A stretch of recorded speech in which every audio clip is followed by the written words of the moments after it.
ಓಂ ಶ್ರೀ ಮಂಜುನಾಥಾಯ ನಮಃ. ಓಂ ಶ್ರೀ ಜನಾರ್ದನಾಯ ನಮಃ. ನೀವು ನೋಡ್ತಾ ಇದ್ದೀರಾ ಎಸ್‌ಟಿಎಂ ಮಲ್ಟಿ ಸ್ಪೆಷಾಲಿಟಿ ಆಸ್ಪತ್ರೆ ಆಯೋಜಿಸಿರುವಂತಹ ವಿಶೇಷ ಆರೋಗ್ಯ ಪಾಡ್ಕಾಸ್ಟ್. ನಿಮಗೆಲ್ಲ ಈ ಕಾರ್ಯಕ್ರಮಕ್ಕೆ ಸ್ವಾಗತ.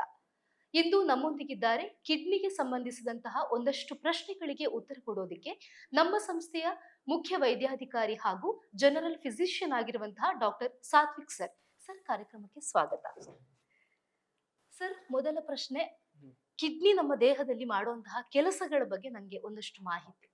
ಕಿಡ್ನಿ ನಮ್ಮ ದೇಹದಲ್ಲಿ ರಕ್ತ ಶುದ್ಧಿ ಮಾಡುವಂತ ಕೆಲಸ ಮಾಡ್ತದೆ. ನಮ್ಮ ದೇಹದಲ್ಲಿ ಏನೆಲ್ಲ ವೇಸ್ಟ್ ಅಂಶ ಇದೆ ಅದನ್ನ ಕಿಡ್ನಿ ಹೊರಗಾಗ್ತದೆ. ಹಾ ಸರ್. ಅದಷ್ಟೇ ಅಲ್ಲದೆ ದೇಹದಲ್ಲಿ ಉಪ್ಪಿನ ಅಂಶ ಏನಿದೆ ಅದರ ಬ್ಯಾಲೆನ್ಸ್ ಮಾಡುವಂತದ್ದು, ಅದರ ಜೊತೆಗೆ ರಕ್ತ ಉತ್ಪಾದನೆಗೆ ಬೇಕಾದ ಹಾರ್ಮೋನ್, ಕ್ಯಾಲ್ಸಿಯಂ ಬ್ಯಾಲೆನ್ಸಿಗೆ ಬೇಕಾದಂತ ಹಾರ್ಮೋನ್ ಎಲ್ಲ ನಮ್ಮ ಕಿಡ್ನಿಯಲ್ಲಿ ಉತ್ಪಾದನೆ ಆಗ್ತದೆ. ಹಾ ಸರ್. ಸರ್, ಆದ್ರೆ ಈ ರೀಸೆಂಟ್ ಡೇಸ್ಗಳಲ್ಲಿ ಕಿಡ್ನಿಗೆ ಸಂಬಂಧಿಸಿದ ರೋಗಗಳು, ಕಿಡ್ನಿ ಫೇಲ್ಯೂರ್ ಆಗುವಂತಹದ್ದು, ಇಂತಹದ್ದೆಲ್ಲ ತುಂಬಾ ಕಾಣಿಸ್ಕೊಳ್ತಾ ಇದೆ ಸರ್. ಇದಕ್ಕೆ ಮುಖ್ಯ ಕಾರಣ ಏನಾಗಿರಬಹುದು? ಇದಕ್ಕೆ ಮುಖ್ಯ ಕಾರಣ ಅಂದ್ರೆ ನಮ್ಮ ಜೀವನ ಶೈಲಿ. ನಮ್ಮ ಹಾ ಸರ್. ಜೀವನ ಶೈಲಿ ಸಾಕಷ್ಟು ಬದಲಾವಣೆ ಆಗಿದೆ. ಹೌದು. ಎಕ್ಸರ್ಸೈಸ್, ವ್ಯಾಯಾಮ ಮಾಡೋದು ತುಂಬಾ ಕಡಿಮೆ ಆಗಿದೆ. ಇದರಿಂದಾಗಿ ಡಯಾಬಿಟಿಸ್ ಮತ್ತು ಹೈಪರ್ ಟೆನ್ಷನ್ ಸಣ್ಣ ಏಜ್ ನಲ್ಲಿ ಸ್ಟಾರ್ಟ್ ಆಗ್ತಾ ಇದೆ. ಹ್ಮ್ ಹ್ಮ್. ಸೊ ಇದು ಮುಖ್ಯವಾದ ಕಾರಣ. ಡಯಾಬಿಟಿಸ್ ಮತ್ತು ಹೈಪರ್ ಟೆನ್ಷನ್ ಕಿಡ್ನಿ ಸಮಸ್ಯೆಗೆ ಹಾ ಅತಿ ಸರ್. ಮುಖ್ಯವಾದ ಕಾರಣ.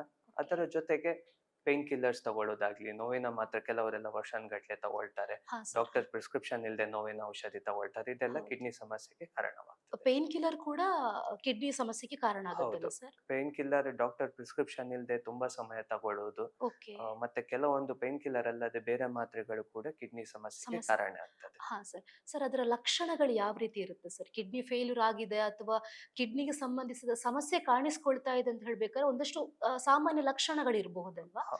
ಕಿಡ್ನಿ ಸಮಸ್ಯೆ ಕೆಲವು ಸಲ ಲಕ್ಷಣಗಳು ಇಲ್ಲದೆ ಬರ್ತದೆ. ಹಾ ಆದ್ರೆ ಸರ್. ಸಾಮಾನ್ಯವಾಗಿ ಸ್ವಲ್ಪ ಮುಖದಲ್ಲಿ ಊತ ಬರೋದು, ಹಾ ಕಾಲಲ್ಲಿ ಹಾ. ಊತ ಬರೋದು, ಓಕೆ. ಆ ತುಂಬಾ ದಣಿವು, ಇದೆಲ್ಲ ಓಕೆ. ಇದ್ದಾಗ ನಾವು ಕಿಡ್ನಿ ಸಮಸ್ಯೆ ಇರ್ಬೋದು ಅಂತ ನಾವು ಯೋಚಿಸ್ತೇವೆ. ಮತ್ತೆ ಹಾ. ಕೆಲವೊಂದ್ಸಲ ಮೂತ್ರದಲ್ಲಿ ಹೆಚ್ಚು ಕಮ್ಮಿ ಆಗೋದು, ತುಂಬಾ ಓಕೆ. ಕಡಿಮೆ ಮೂತ್ರ ಹೋಗೋದು, ಹ್ಮ್. ಇಲ್ಲಾಂದ್ರೆ ರಾತ್ರಿ ಹೊತ್ತು ವಿಪರೀತ ಮೂತ್ರ ಹೋಗೋದು, ಇದೆಲ್ಲ ಕಿಡ್ನಿ ಸಮಸ್ಯೆಯ ಲಕ್ಷಣಗಳು. ಓಕೆ. ಸರ್, ಡಯಾಬಿಟಿಸ್ ಅಥವಾ ಬಿಪಿ ಇದೆಲ್ಲ ಕಿಡ್ನಿಗೆ ಏನಾದ್ರು ಎಫೆಕ್ಟ್ ಆಗುತ್ತಾ ಸರ್? ಅದು ಕಿಡ್ನಿ ಫೇಲ್ಯೂರ್ ಆಗೋದಕ್ಕಾಗಿರ್ಬೋದು ಅಥವಾ ಡ್ಯಾಮೇಜ್ ಆಗೋದಕ್ಕೆ ಏನಾದ್ರು? ಖಂಡಿತ ಹೌದು. ಓಕೆ. ಡಯಾಬಿಟಿಸ್ ಕಿಡ್ನಿ ಸಮಸ್ಯೆಗೆ ಅತಿ ಮುಖ್ಯವಾದ ಕಾರಣ. ನಾವು ಓಕೆ. ಇಂಡಿಯಾವನ್ನು ಡಯಾಬಿಟಿಸ್ ಕ್ಯಾಪಿಟಲ್ ಅಂತ ಹೇಳ್ತೇವೆ. ಹೌದು, ಹೌದು. ಹಾಗಾಗಿ ಡಯಾಬಿಟಿಸ್ ಇರುವಂತ ಜನಸಂಖ್ಯೆ ತುಂಬಾ ಜಾಸ್ತಿ. ಹ್ಮ್.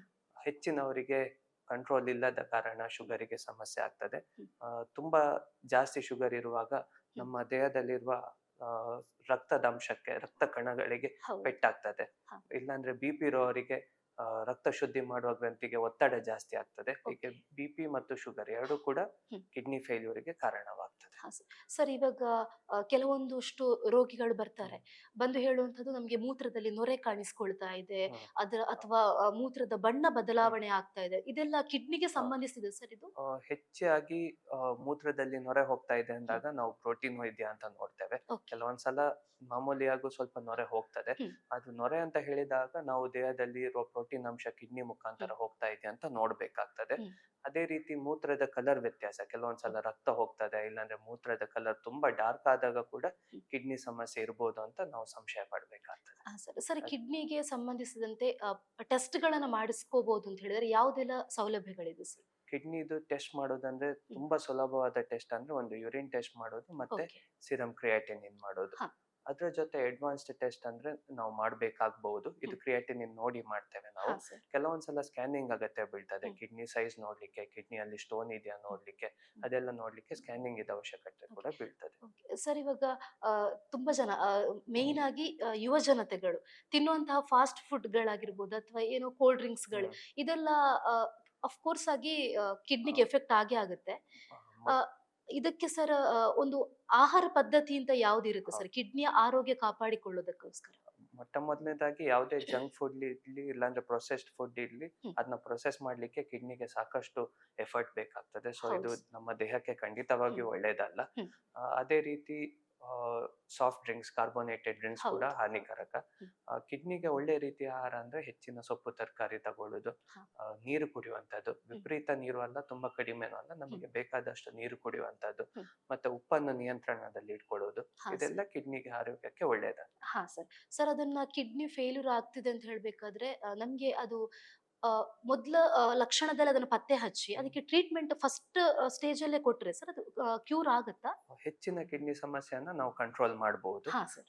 ಪರ್ಟಿಕ್ಯುಲರ್ಲಿ ಈಗ ಡಯಾಬಿಟಿಸ್ ಇದೆ. ಈಗ ಡಯಾಬಿಟಿಸ್ ಅಲ್ಲಿ ಹೊಸ ಮೆಡಿಸಿನ್ ಬಂದಿದೆ. ಹೌದು. ಅದನ್ನ ನಾವು ರಿನಲ್ ಸೇಫ್ ಅಂತ ಹೇಳ್ತೇವೆ. ಅಂದ್ರೆ ಹ್ಮ್. ಕಿಡ್ನಿಗೆ ಅದರಲ್ಲಿ ಡಯಾಬಿಟಿಸ್ ಅಷ್ಟೇ ಅಲ್ಲ, ಹ್ಮ್. ಡಯಾಬಿಟಿಸ್ ಕಂಟ್ರೋಲ್ ಮಾಡೋದು ಅಷ್ಟೇ ಅಲ್ಲದೆ ಕಿಡ್ನಿ ಆರೋಗ್ಯವನ್ನು ಅದು ಕಾಪಾಡಿಕೊಳ್ಳುವಂತ ಮೆಡಿಸಿನ್ಸ್ ಇದಾವೆ. ಹ್ಮ್. ಅದೇ ರೀತಿ ಬ್ಲಡ್ ಪ್ರೆಷರ್ ಅಲ್ಲೂ ಕೂಡ ಹಾಗೆ. ಹ್ಮ್. ಬ್ಲಡ್ ಪ್ರೆಷರ್ ಅಲ್ಲಿ ಕೆಲವೆಲ್ಲ ಮೆಡಿಸಿನ್ ಕಿಡ್ನಿಗೆ ತುಂಬಾ ಪ್ರಯೋಜನ ಉಂಟು ಮಾಡ್ತದೆ. ಹೌದು. ಸೊ ಇವೆಲ್ಲ ಮೆಡಿಸಿನ್ ಅನ್ನ ನಾವು ಬೇಗ ಸ್ಟಾರ್ಟ್ ಮಾಡಿದ್ರೆ ಹ್ಮ್. ಮುಂಚೆ ಬರುವ ಕಿಡ್ನಿ ಸಮಸ್ಯೆಯನ್ನ ನಾವು ತಪ್ಪಿಸಬಹುದು. ಹಾ ಸರ್. ಅದೇ ರೀತಿ ಉತ್ತಮ ರೀತಿಯ ಶುಗರ್ ಮತ್ತೆ ಬಿ.ಪಿ ಕಂಟ್ರೋಲ್ ಎಲ್ಲದಕ್ಕಿಂತ ಇಂಪಾರ್ಟೆಂಟ್ ಅದು. ಹಾ ಸರ್. ಅದರಲ್ಲಿ ಕೂಡ ನಾವು ಸಾಕಷ್ಟು ಕಿಡ್ನಿ ಮತ್ತೆ ಉಳ್ದ ಹಾರ್ಟಿನ ಸಮಸ್ಯೆ ಇರಲಿ ಎಲ್ಲದನ್ನು ನಾವು ತಡೆಗಟ್ಟಬಹುದು. ಹಾ ಸರ್. ಸರ್ ನೀವು ಆವಾಗಲೇ ಹೇಳಿದಾಗೆ ಉಪ್ಪಿನಂಶಗಳು ಕಿಡ್ನಿಗೆ ಎಫೆಕ್ಟ್ ಆಗುತ್ತೆ ಅಂತ ಹೇಳಿದ್ರಿ.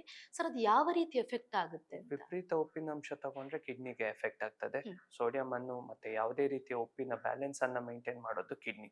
ಸೊ ವಿಪರೀತ ಉಪ್ಪು ತಗೊಂಡ್ರೆ ಬಿ.ಪಿ ಕೂಡ ಜಾಸ್ತಿ ಆಗ್ತದೆ. ಸೊ ಹೌದು. ಇಂಡೈರೆಕ್ಟ್ಲಿ ಎಫೆಕ್ಟ್ ಆಗ್ತದೆ. ಹೌದು. ಅದೇ ರೀತಿ ಉಪ್ಪು ಜಾಸ್ತಿ ತಗೊಂಡ್ರೆ ಕಿಡ್ನಿಯ ಮೇಲೆ ಜಾಸ್ತಿ ಪ್ರೆಷರ್ ಬೀಳ್ತದೆ, ಯೂರಿನ್ ಅನ್ನು ಹೊರಗೆ ಹೌದು. ಹಾಕುವಂಥದ್ದು. ಹೌದು. ಸೊ ಲಾಂಗ್ ಟರ್ಮ್ ಆಗ್ತಾ ಇದ್ರೆ ಅದರಿಂದನೂ ಹಾ. ಏಟು ಬೀಳ್ತದೆ. ಸರ್ ಕಿಡ್ನಿ ಆರೋಗ್ಯಕ್ಕೆ ಒಂದು ಪ್ರತಿದಿನ ಎಷ್ಟು ಪ್ರಮಾಣದಲ್ಲಿ ನೀರು ಸೇವನೆ ಮಾಡಬೇಕು ಅಂತ? ಆ, ಪ್ರತಿ ದಿವಸ ಒಂದು 2.5 ರಿಂದ 3 ಲೀಟರ್ ಅಷ್ಟು ನೀರು ತಗೋಬೇಕಾಗ್ತದೆ. ಹ್ಮ್.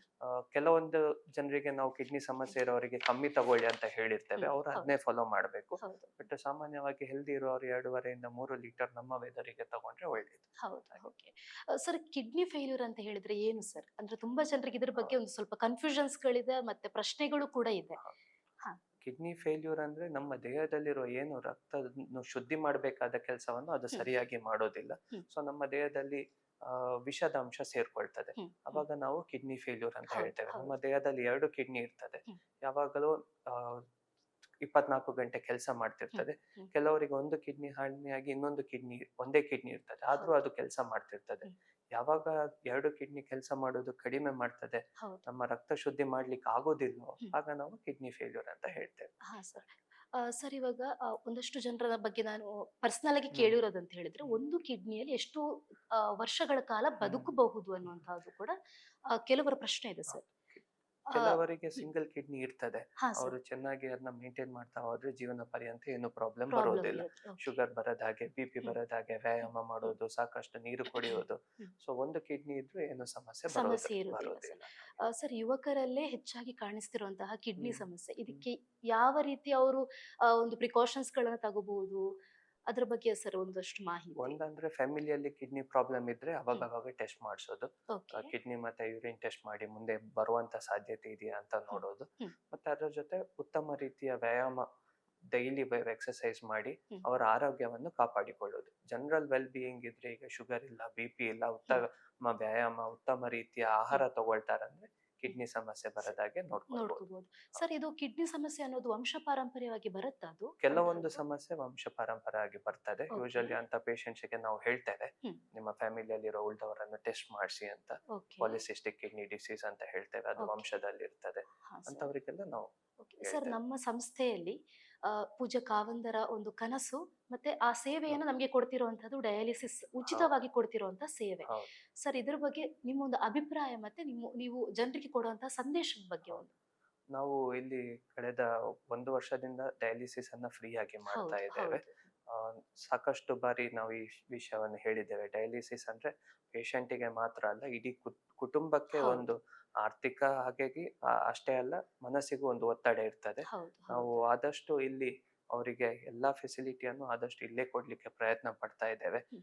ಬರೀ ಡಯಾಲಿಸಿಸ್ ಅಷ್ಟೇ ಅಲ್ಲ, ಫಿಸ್ಚುಲಾ ಮಾಡೋದಾಗಿರ್ಲಿ, Okay. ಡಯಾಲಿಸಿಸ್ ಇರ್ಬೇಕಾದ್ರೆ ಅವರಿಗೆ ಬೇಕಾದ ಎರಿಥ್ರೋಪಾಯಿಟಿನ್ ಇಂಜೆಕ್ಷನ್ ಆಗ್ಲಿ, ಹ್ಮ್. ಎಲ್ಲ ಕೂಡ ನಾವು ಸಾಕಷ್ಟು ಕಡಿಮೆ ದರದಲ್ಲಿ ಅದು ಕೊಡ್ತಾ ಇದ್ದೇವೆ. ಹೌದು ಸರ್. ಡಯಾಲಿಸಿಸ್ ಫ್ರೀ ಆಗಿ ಮಾಡ್ತಾ ಇದ್ದೇವೆ. ಹೌದು. ಇದರಿಂದಾಗಿ ಸಾಕಷ್ಟು ಜನರಿಗೆ ಹ್ಮ್. ಅವರ ಆರೋಗ್ಯದ ಕಡೆ ಅಷ್ಟೇ ಗಮನ ಕೊಡ್ಬೇಕು. ಇನ್ನು ಹೌದು, ಅವ್ರು ಹೌದು. ಬೇರೆ ವಿಷಯ, ದುಡ್ಡಿನ ವಿಷಯ ಹೌದು, ಆಗ್ಲಿ, ಹೌದು, ಬೇರೆ ಚಿಂತೆ ಹೌದು. ಮಾಡೋ ಅವಶ್ಯಕತೆ ಇಲ್ಲ ಹೌದು. ಅಂತ ಅನಿಸ್ತದೆ. ಹೌದು. ಹಾಗೆ. ಸರ್ ಇವಾಗ ಕಿಡ್ನಿ ಡೊನೇಟ್ ಮಾಡ್ತಾರೆ. ಹೌದು. ಜೀವಂತ ವ್ಯಕ್ತಿಯಿಂದ ಕಿಡ್ನಿಯನ್ನ ದಾನ ಮಾಡಿಸ್ಕೊಳ್ಳೋದು ಸೇಫಾ? ಹೌದು, ಸುರಕ್ಷಿತವಾಗಿತ್ತಾ? ಖಂಡಿತವಾಗಿಯೂ ನಾವು ಕಿಡ್ನಿ ಡೊನೇಷನ್ ಮುಂದೆ ಹ್ಮ್. ಯಾರು ಲಿವಿಂಗ್ ಡೋನರ್ ಇದ್ದಾರೆ ಅವರನ್ನು ಟೆಸ್ಟಿಗೆಲ್ಲ ನಾವು ಟೆಸ್ಟ್ ಮಾಡ್ತೇವೆ. ಹ್ಮ್. ಟೆಸ್ಟ್ ಮಾಡಿ ಯಾರೆಲ್ಲ ಫಿಟ್ ಇದ್ದಾರೆ ಅಂತ ಅಂತಾರೆ ಅವರದಷ್ಟೇ ನಾವು ಕಿಡ್ನಿ ನಾವು ಹ್ಮ್. ಲಿವಿಂಗ್ ಡೋನರ್ ರಿಲೇಟಿವ್ ಗೆ ನಾವು ಕೊಡ್ಲಿಕ್ಕೆ Okay. ಇದು ಮಾಡ್ತೇವೆ. ಹ್ಮ್.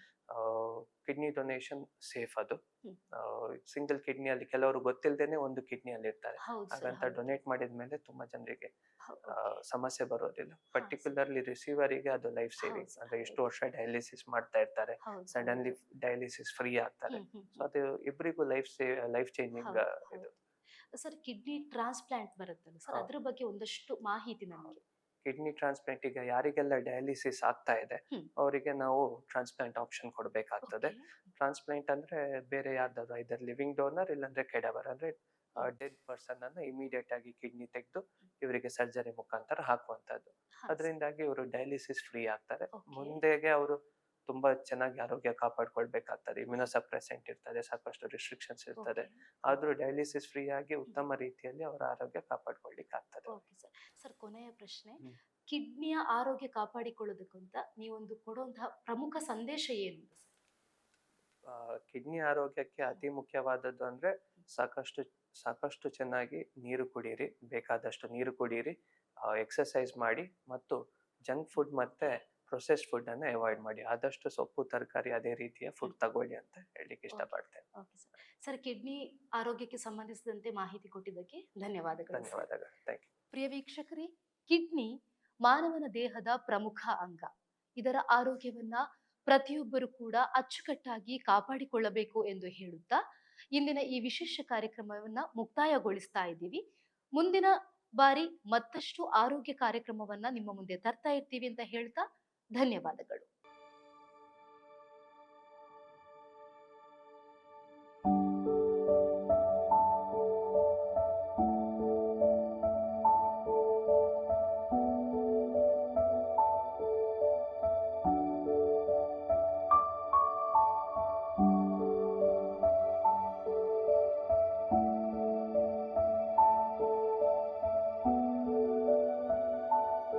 ನನ್ನ ಹೆಸರು ನವೀನ್ ಅಂತ.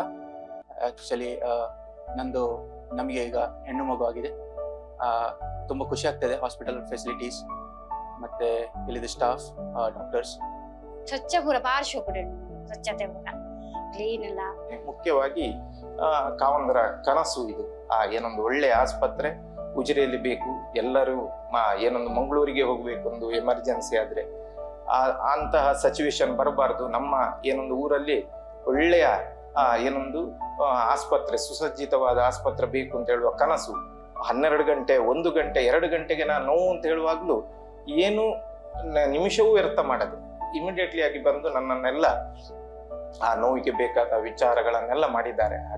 ಭಾರಿ ಶೋಕುಡೆ ಹೂ ಪೇರು ಡಾಕ್ಟರ್ ಸ್ವರ್ಣಲತ ಡಾಕ್ಟರ್ ಎಂಟ್ಲ ಅದಕ್ಕ ಬೊಕ್ಕ ಬಾಲೆ ಒಂಚೂರು ತೊಂದ್ರೆ ಉಂಡು ಇತ್ತೆ ನೆಟ್ ಐಶ್ವರ್ಯ ಬಾಲೆ ಅಣ್ಣೆಲ್ಲ ಬಾರ್ಲ ಆ ಕಡೆ ಹೂ ಒಂದುಲ್ಲೇರು ಖುಷಿ ಅಂಡೆಗ್ಲೇ ಮೂರು ಬಾರಿ